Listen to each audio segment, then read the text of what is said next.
It's now time to bring in the part two of our interview segment as we look at the implementation of the PIA, the reactions we've gotten so far. Now, it's well over 2 decades, 20 years in the making. The Petroleum Industry Act has finally become law and establishing a new reality for Nigeria's oil and gas industry. Now, the scale of changes implemented by the PIA is widespread and profound. It is a root and a branch overhaul of the administrative, regulatory and fiscal regime, as well as the key petroleum institutions necessary here to play a part. Now, as part of the implementation of the provisions of the Petroleum Industry Act, the federal government has officially scrapped the Department of Petroleum Resources, Petroleum Products Price and Regulatory Agency, that's the PPPRA, and the Petroleum Equalization Fund, the PEF, replacing them with the Upstream Regulatory Commission and the Nigerian Midstream and Downstream Petroleum Regulatory Authority. Now, with this development in place, this regulatory authority will now be responsible for the technical and the commercial regulation of the midstream and downstream petroleum operations in the petroleum industry, as provided under Section 29, subsection 3 of the PIA. Now, to discuss this and much more and other concerning updates around the Petroleum Industry Act, I have the co-owner of Captree Limited and also an energy consultancy firm, Body Shomi. Good to have you on the show this afternoon. Thank you. Good afternoon. Thanks for having me. Now, it's just barely a few days since we saw the federal government scrap the Department of Petroleum Resources, the Petroleum Products Price and Regulatory Agency, and the Petroleum Equalization Fund. Now, this definitely is coming on the heels of the passage and the law, that's the PIA, looking at the Upstream Regulatory Commission and then the Nigerian Midstream and Downstream Petroleum Regulatory Authority also taking hold of the duties here of the 3 defunct agencies. Now, how do you see this transition causing disruptions or not to ensure a more successful administration and the management of our energy resources? I think disruption will not be the appropriate word here. I think rather it will be reorganization and then more like setting our ducks in a row with respect to getting the industry prepared for what really will make the industry work. You will recall that the whole idea of the PIA is basically a holistic set of laws that will ensure that the industry is prepared for the future and that we attract investment. Now, basically, those organizations that you mentioned offer what you call regulatory services or quasi-regulatory services, but they tend to be scattered. So if you are a player in the industry and you needed services that related to any of them, you needed to go to 3 organizations. With the PIA, you have a one-stop shop. So you get to a single regulatory authority, which is a single regulatory organization, which is the authority in this case. And then that solves your problem. So in reality, we are having less agencies doing the same set of work, and we expect it to be even more effective because primarily they will be concentrated in doing just those things. I definitely share in your optimism. Now, in this changing phase you're seeing the PIA bring to the fore, the President has also approved the appointment of the board and management of the NNPC Limited with effect from the date of the incorporation of the company. We've also seen the chairman stated there. And then we've also seen the Corporate Affairs Commission also completing the incorporation of the NNPC Limited in accordance with the provision of the PIA. In terms of the economic viability of this body, now, how do you see this really transforming the energy sector in real economic terms, looking at petroleum, oil and gas, the spectrum of energy as we speak currently? How do you see things taking a new phase? Okay, in the first place, because it's a limited liability company, it becomes subject to all the rules of any CAC company.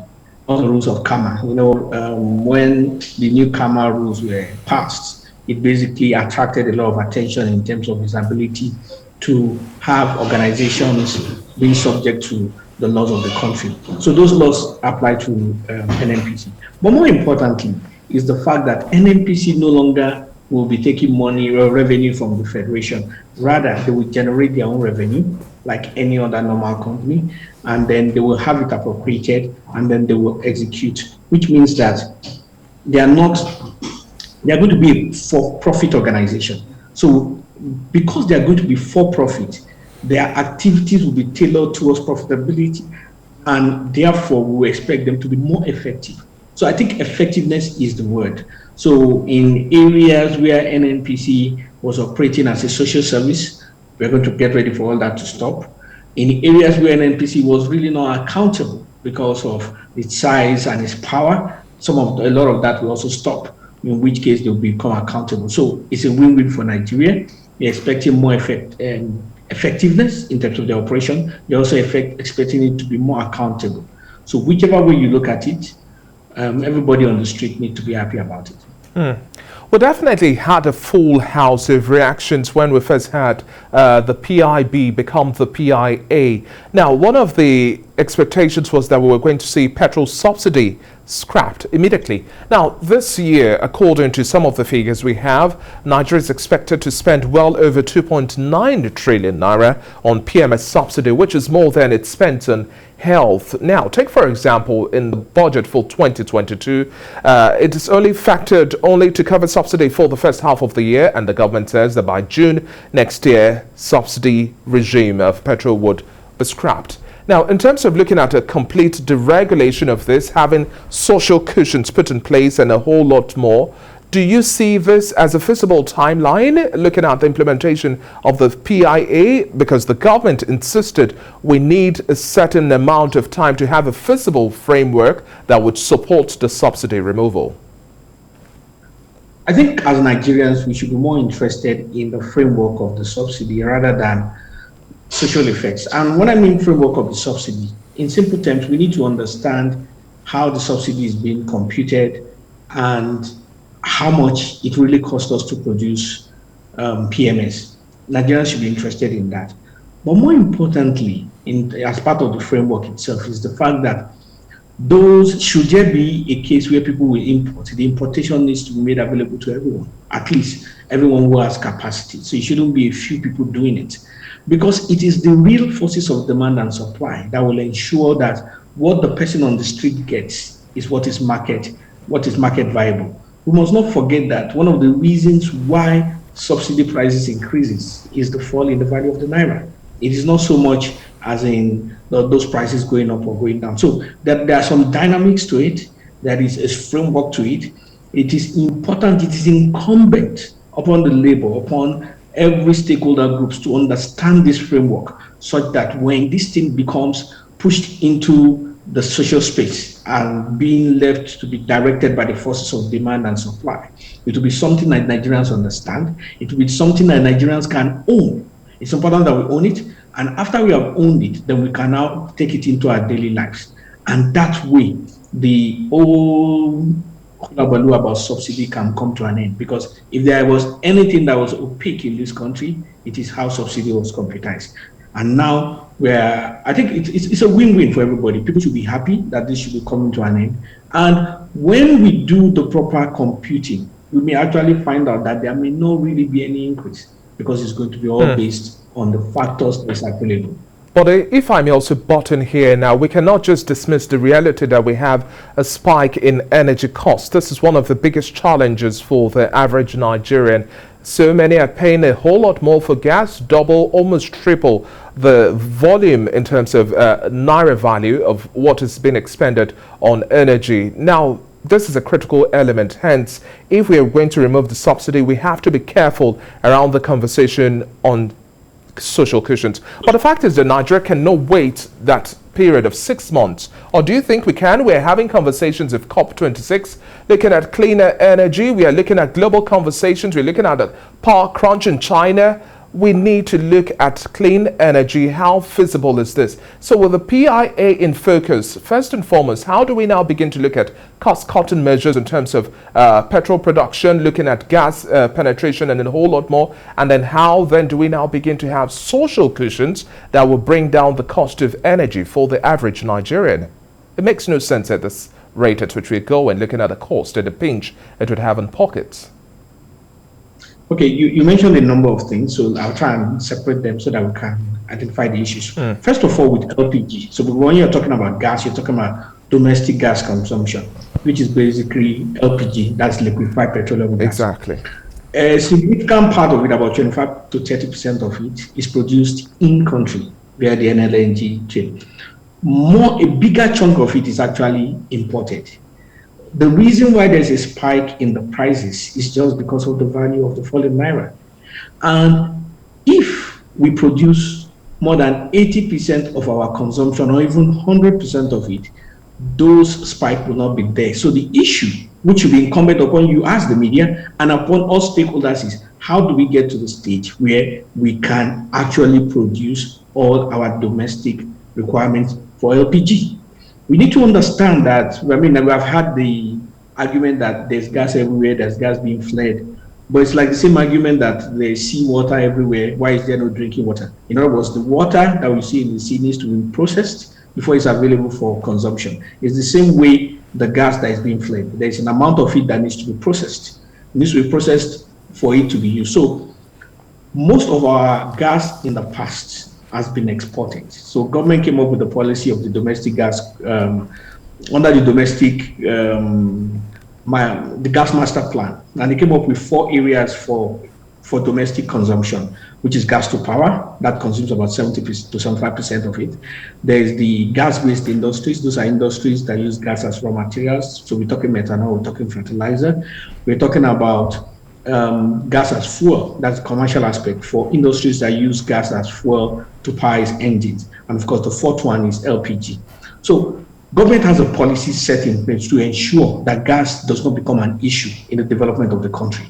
But the issue is that how quickly is that framework operational for it to be effective? So that's a question we need to focus on rather than just the final product of the gas. I understand the final cost of the gas does matter, but it is not what matters is the process that will reduce the cost rather than just looking for a scapegoat. But so that's on one side with respect to gas. The other part of it, when you talk about COP 26 and all that, is that we are trying to fly before we can crawl. So you need to crawl, you need to walk and all that. Our own contribution to pollution cannot be measured. It is too negligible. So we're talking about the people that actually pollute the atmosphere and all that. They are actually the people. I mean, those are the first places we'll be looking into. The point is, the other sources of energy that are alternatives to gas are sometimes like 1,000 times more expensive. And so we're not just going to develop an energy policy based on a Me Too attitude. So everybody is doing it, me too, I want to do it. We first have to develop a policy that is based on what we need and what can solve our problems. And once our problems are solved and our industrialization becomes a reality, then we can look at all the sexy options that are available. So we can use solar, we can use wind, we can even use, we can use whatever. But right now, people are hungry, industries are not working, there is no power, people can't cook. We can't be looking at sexy options. We just first of all need energy. Whichever way it comes, let it come. So we have to use the energy that we have to achieve the goals that we want. The other part of it is that there is also the politics to the dynamics of energy. Anybody who has done any amount of thermodynamics knows the foundational law of thermodynamics is that energy is not created or destroyed, but it can be converted from one form to the other. That's the science of it. In simple terms, the energy that we are talking about are basically, they just move from one form to the other. So gas moves into power, power moves if I'm important into... here, I would just like you to wrap your thoughts on the conversation as to how we would see the PIA reduce the cost of production and also operational cost overhead, looking at the petroleum industry from midstream, upstream, downstream. How do you see the PIA beginning to streamline and give meaning to cost? Because this is an element that so many governments dealing with at this point in time, cost-cutting measures in terms of energy. Well, the PIA itself cannot cut costs, but PIA, like any law, is going to provide the framework, the foundation for the actors to be able to do the right thing. So if somebody is going to say, because the PIA has been passed, costs are going to increase or costs are going to be reduced, they are doing.